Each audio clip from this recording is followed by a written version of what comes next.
السلام عليكم ورحمة الله وبركاته. عاملين ايه؟ يا رب تكونوا بألف خير. وحشتوني كتير من الفيديو اللي فات، والنهاردة بقى جايه لكم فيديو جديد وصباح جديد كده. واول حاجة هبتدي بيها زي ما انتوا عارفين هي الشاي بلبن، بس المرة دي مش هعمل شاي بلبن، انا هجرب معاكم لأول مرة شاي الكرك، ويا رب يا رب يا رب يطلع حلو. يلا بينا. اول حاجة بقى كده جبت معاكم طاسة صغيرة وهحط فيها معلقة سكر، يعني معلقة سكر وسط كده، وهبتدي ان انا اكرملها.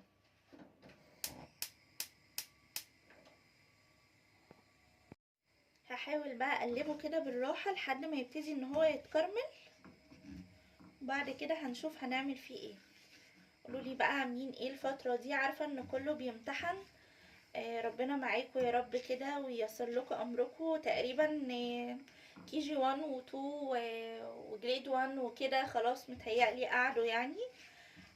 لسه بقى الكليات والسن الكبير يعني لسه بيمتحن، فربنا معاكم يا رب ويفرحكم بولادكم يا رب، اللهم امين. استنوا بقى يبتدي يتكرمل شويه كمان كده وهاجي معاكم. بصوا بقى زي ما انتم شايفين كده السكر ابتدى ان هو يتكرمل، هسيبه ثواني ياخد لون بسيط كده وهنشوف هنعمل ايه بقى.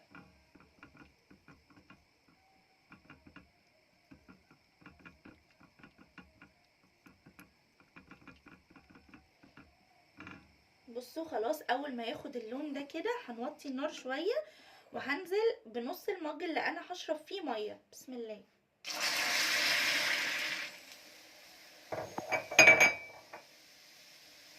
وهبتدي بقى ان انا افك الكرمله دي في الميه.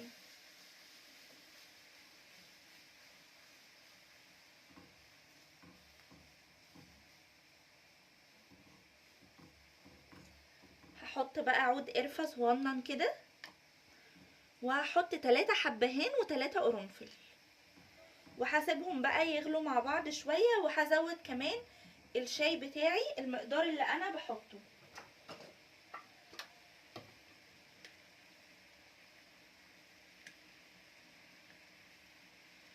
بس كده حطيت الشاي، وهسيب بقى كل ده كده يغلي مع بعضه وهرجع لكم تاني.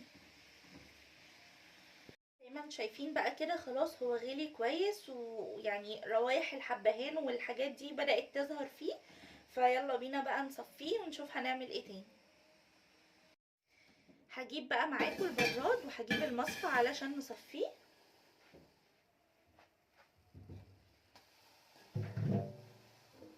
وهبتدي بقى ان انا اصفيه كده بالراحة. بسم الله.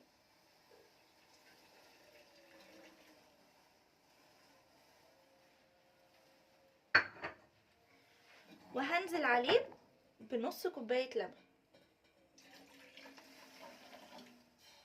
وهسيبه بقى يغلي غلوتين كده مع بعض، وبعد كده هشيله من على النار. خلاص كده الشاي غلي، يلا بينا بقى نصبه. يا جماعه تفتكروا طعمه ايه؟ انا متحمسه قوي ان ادوقه، بس مبدئيا كده شكل ولون الشاي تحفه يعني. مش عارفه. بصوا عملت معيار المج بالظبط وطلع كده تمام. تعالوا بقى كده ندوق مع بعض. بسم الله.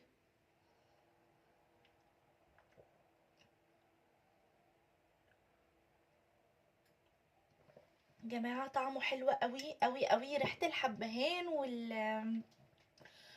والحاجات دي حلوه قوي، الحبهان والقرفه والتاني الصغنون اللي حطيته معاكم ده ناسيه اسمه. لا ايه ده، طعمه حلو قوي حلو قوي يعني. اعتقد اني ممكن اعتمده الفتره الجايه. بس برضو يعني الشاي بلبن شاي بلبن لا يعلى عليه. يلا بينا بقى هنروح نعمل مع بعض كده. هشرب الشاي وهروح اعمل معاكم الغدا. النهارده بقى هعمل غدوه حلوه كده بحبها قوي، هنشوف بقى هنعملها مع بعض ازاي. وهي سهله قوي وكلنا بنعملها يعني مفيهاش اي افتكاسه. فهخلص بقى الشاي وهرجع لكم تاني. يلا بينا. خلاص بقى شربت الشاي وكان تحفه يا جماعه، جربوها يعجبكم قوي. وكمان انا في الطريقه اللي شفتها يعني كانت بتحط نقطتين فانيلا كده. هي كانت بنوته اسمها ضحى عملته، بس بصراحه الطريقه حلوه قوي. هي حطت بسيط قوي فلفل اسود، يعني اللي هو يعني حاجه لا تذكر كده. وكمان حطيت نقطتين فانيليا، بس انا نسيت احط الفانيليا، بس بصراحه ما كنتش مرجحه اني احط الفلفل الاسود. بس هو اصلا من غير الاتنين طعمه كده، فتخيلوا لو حطينا الفانيليا بقى كمان، فاكيد هيبقى طعمه حلو قوي. جربوه هيعجبكم، او تغيير يعني، ولذيذ قوي لذيذ قوي بجد. فيلا بينا بقى، جبت جريل كده احط فيها زيت، وتعالوا مع بعض هنشوف هنعمل ايه. احط بقى معاكم الزيت كده. حاسه ان الجو حلو النهارده شويه، ولا علشان انا مثلا اللي مقفله الشقه كلها؟ حتى المطبخ يعني يا دوب هفتح معاكم الشفاط بس عشان اللي هنعمله دلوقتي، لكن حتى المطبخ الشباك بتاعه مقفلاه كده، ويعني انا مقفزه الشقه زي ما انا متقفزه كده بالظبط. هسيب بقى الزيت ده يسخن وهرجع لكم تاني. خلاص كده الزيت سخن. هحط بقى معاكم رنجايه كده اشويها، علشان انا النهارده هتغدى لوحدي، فانا اتغدى لوحدي يعني اعمل اكله كده على مزاجي، تروق مزاجي كده بصراحه. فقلت بقى اعمل كده رنجه معاكم النهارده، ونقلي بطاطس كده واعملها سلطه بقى. وبصوا هتشوفوا طريقه، انا عن نفسي الرنجه بالطريقه دي بعشقها، بحبها قوي قوي قوي. انا بحب الرنجه والفسيخ. والناس بقى اللي هتقعد تقول يا جماعه احنا مش بناكل سمك ني، السمك ده بيبقى مستوي بطريقه التخليل، فمحدش يقعد يقول ومش عارف ايه وبتاكلوا سمك ني. ده مش سمك ني خالص. والرنجه دي بتبقى مدخنه وبتبقى جميله يعني.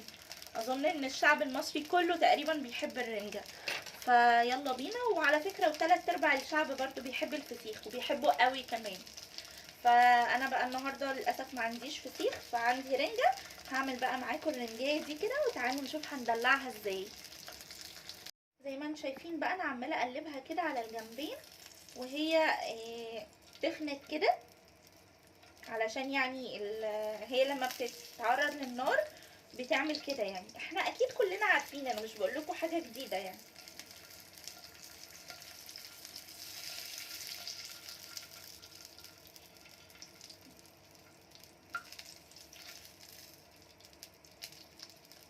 في ناس بقى بتعرضها للنار المباشره. عايزه اقول لكم ان انا بحب الطريقه بتاعت النار المباشره دي قوي، وبحس بريحه التدخين فيها كده اكتر، بس بيقولوا انه غلط يعني، فبقيت بعملها في الزيت احسن. ايوه، اول بقى ما توصل للمرحله دي كده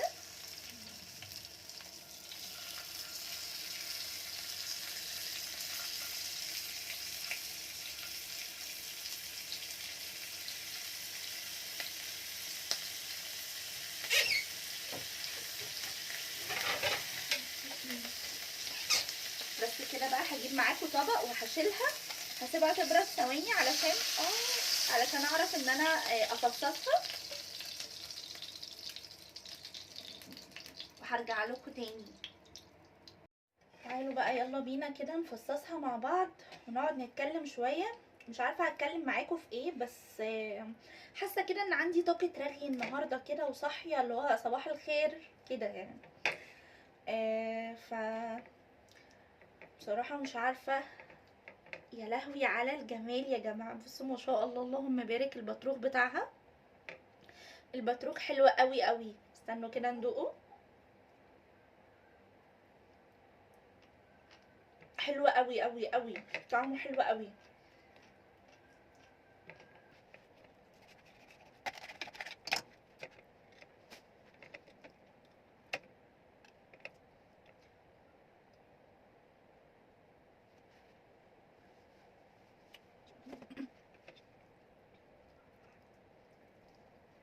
في رنجة كده كنت بجيبها، كنت بحس ان هي بتطلع متفلة كده.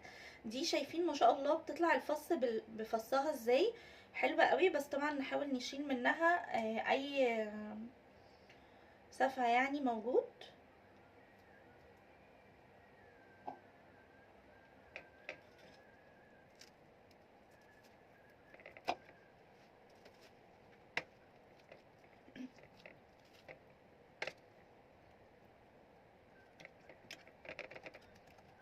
بنضف كده الحتة دي علشان اطلع منها الجزء اللي انا عايزاه.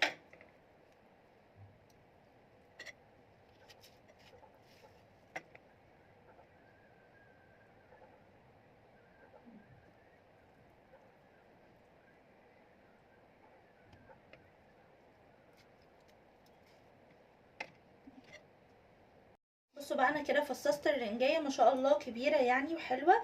وانا بحب احط البطروخ مع السلطه عادي، مش لازم اكله كده يعني. فهبتدي اقطعه كده زي ما انتم شايفين مكعبات. ما شاء الله الرنجه دي طعمها حلو قوي. في نوع رنجه كده يا جماعه، يعني دقته كده عند حد مره كان ممرر قوي، كان وحش بجد. فانا مش عارفه ايه النوع ده. هي يعني انا اعرف ان هي انواع وكده، بس بصراحة دي كان طعمها وحش قوي. يعني يوم ما دقتها كنت حابة يعني مش عايزة اكمل اكل.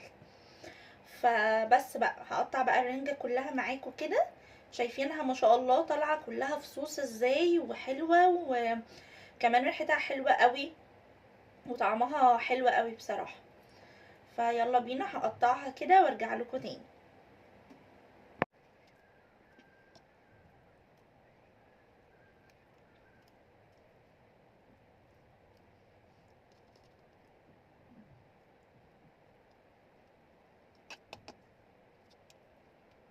بس كده قطعت الرنجة بقى، هنروح نجيب الخضار ونيجي نقطعه مع بعض. جيت بقى اقطع معاكم الخضار كده. يا جماعه قولولي ايه اللي حصل في الاسواق بجد؟ في ايه؟ ما كانت الطماطم حلوه وما اتجننتش علينا، وكانت الفراخ برضو حلوه. ايه اللي حصل بقى؟ عايزه اعرف كده ايه اللي حصل. يعني كانت كل حاجه تمام، والاسعار كانت نوعا ما كويسه. ليه اسمع ان الطماطم بقت ب17 جنيه؟ خير يا رب. ما كانت حلوه وب5 وب6 ويعني يوم ما وصلت قوي بقت ب10 جنيه وكانت جميله يعني. فخير بجد. نفسي اعرف الحاجات دي بتغلى على اساس ايه وبتقل على اساس ايه، علشان الموضوع بقى بصراحة صعب قوي. يعني احنا مثلا لو احنا الحمد لله قادرين ان احنا نجيب كيلو الطماطم، في ناس حرفيا هي مش قادرة تجيبه خالص، يعني مش قادرة تجيبه. فتخيلوا مثلا لو حد مثلا مش قادر يجيب كيلو طماطم، فبيروح يقول للبياع مثال مثلا اديني نص. فهو مثلا كان بياخد النص ب3 جنيه، ب2 جنيه ونص، ب4 جنيه، ب5 جنيه. تمام. فجأة كده بقى هياخده يعني بضعف ما كان بياخد تقريبا. طب ليه يا جماعة؟ وشايفين شكلها عامل ازاي؟ يعني صعبة اوي بصراحة. فمش عارفة اقول ايه والله العظيم. يعني الناس ربنا يعين كل واحد يا رب، ويقوي كل واحد وما يكسفش ابدا اب قدام ولاده يا رب، اللهم امين يا رب. ويعين كده اي ام هي اللي شايلة الشيلة، ويعين كل شاب فتح بيت يعيننا كلنا يا رب بجد. علشان الوضع صعب قوي. وحاسه كده يعني اني نفسي اعرف الحاجات دي برضو بتغلى على اساس ايه. يعني هي الرقابه مثلا فين؟ الحاجات دي مش المفروض بينزل لها منشورات باسعارها وكده؟ فيعني ربنا يعيننا كلنا يا رب، ويقوينا ويرزق كل الناس يا رب، ويقدروا يجيبوا كل حاجه نفسهم فيها. ويعين كل واحد على حاله، اللهم امين. بس بقى زي ما انتم شايفين كده قطعت معاكم طماطمتين، طر نصهم تقريبا، يعني مش نصهم قوي، مش مشكله. وهقطع بقى معاكم بصلايه صغننه كده، بس انا بحب اقطعها يعني مكعبات رفيعه شويه. فبقطعها ترنشات كده، وبعد كده هبتدي ان انا اقطعها بقى مكعبات تاني. وهحاول ان انا ارفع المكعب شويه علشان ايه وانا باكل يبقى البصل مش يعني لما يجي في بقي ما يضايقنيش قوي. بس كده هقطع برضو الجزء التاني بنفس الطريقة.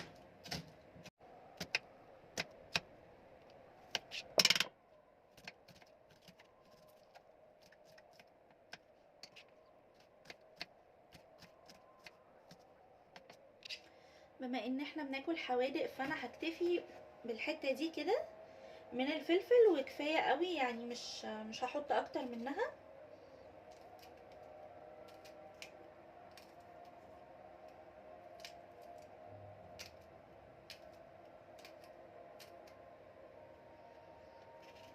طبق الرنجة ده يا جماعة والله العظيم بينزل في قلبي. استنوا بقى، الاذان بيأذن، هخلص الاذان وهرجع لكم تاني.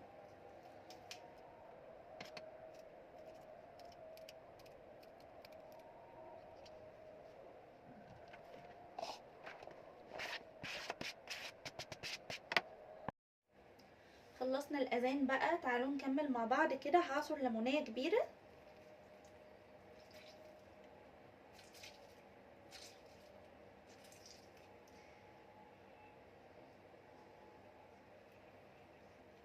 انتوا مش متخيلين كم السعاده وانا بعمل الطبق ده، يعني بحبه جدا.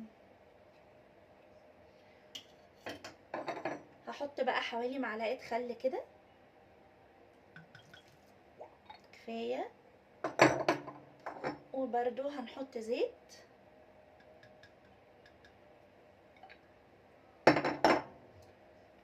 وهحط معلقه طحينه كبيره بقى.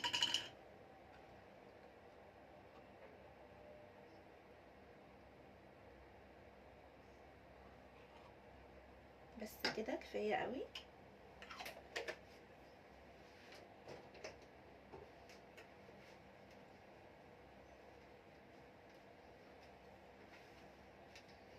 وهحط كمون واقلبه بقى. تعالوا نشوف كده بعد ما نقلب الطعم هيبقى ايه. بسم الله. يا نهار ابيض على الريحه. بصوا دي ما اتقطعتش.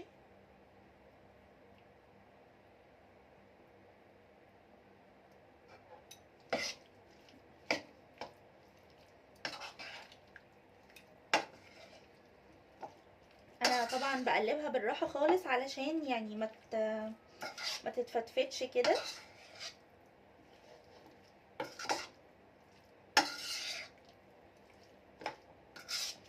انا بقى لما بعمل الرنجه ما باكلش في وقتها خالص. انا بحب اركنها كده ساعه ساعتين، اللي هي احس ان هي خدت كلها من بعضها كده في التتبيله دي، وبعد كده ارجع بقى ايه اكل منها. دي كانت سفه شلتها. بس كده يا جماعه، مبدئيا كده ممكن ادوق معاكم.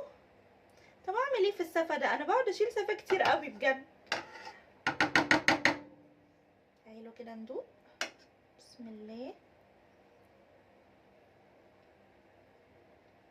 يا نهار ابيض على الطعم. اعملوها بالطريقه دي هتعجبكم قوي. اصلا انا متاكده ان احنا معظمنا بيعملها بالطريقه دي، بتكون تحفه وخطيره وطعمها خطير. وسيبوها بقى كده ساعه او اتنين وتعالوا كلوا منها وتفرجوا على الطعم. تعالوا بقى اقطع بطاطسايه كده على قدي.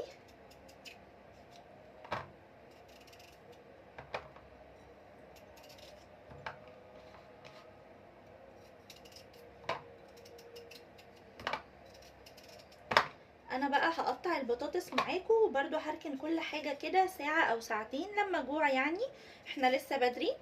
فلما جوع كده واحس ان الرنجه بقى خلاص شربت كده من بعضها وبقى طعمها حلو، هقلي بقى البطاطس دي وهحط كده بقى الرنجه. وعندي بصل اخضر، وهاكل بقى ان شاء الله بألف هنا يا رب. ويا رب كده كل حد نفسه في حاجه يا رب يطولها. وبس كده، ده الفيديو بتاعي النهارده، فيديو خفيف كده ولذيذ واكلته سهله. انا كده احب بقى لما ابقى هتغدى لوحدي اعمل اكله سهله كده وخفيفه وسريعه، واحس كده ان انا بقى ايه يعني اخلص بقى باقي حاجات كده في باقي اليوم. مواعيني تبقى خفيفه، لو عايزه بقى اغسل او حاجه اغسل واشوف اللي ورايا كده، يعني اللي هو مش بضيع اليوم بقى ايه اني اقعد اطبخ بقى وكده. فبحس اني طالما انا هتغدى لوحدي او انا النهارده مثلا في البيت لوحدي، اخلص بقى اللي ورايا كده وانام مرتاحه. بس كده انا عايزه بطاطسايه صغننه كده. بس كده حطيت بقى البطاطس في ميه كده علشان لونها ما يأكسدش، ولحد ما اجي اكل هبقى اقليها. بس انا مش هستنى بقى لوقتها علشان انزل لكم الفيديو ما طولش، يعني كمان بياخد وقت على بال ما يتحمل. فده كان الفيديو بتاعي، فيديو خفيف كده، اكله خفيفه ويوم خفيف قوي. بس كده ده كان الفيديو بتاعي. اشوفكم في فيديو جديد على خير. يا رب فيديوهاتي تكون خفيفه على قلوبكم. مستنيه تشجيعكم، حبكم وكلامكم الحلو. اشوفكم على خير. باي باي.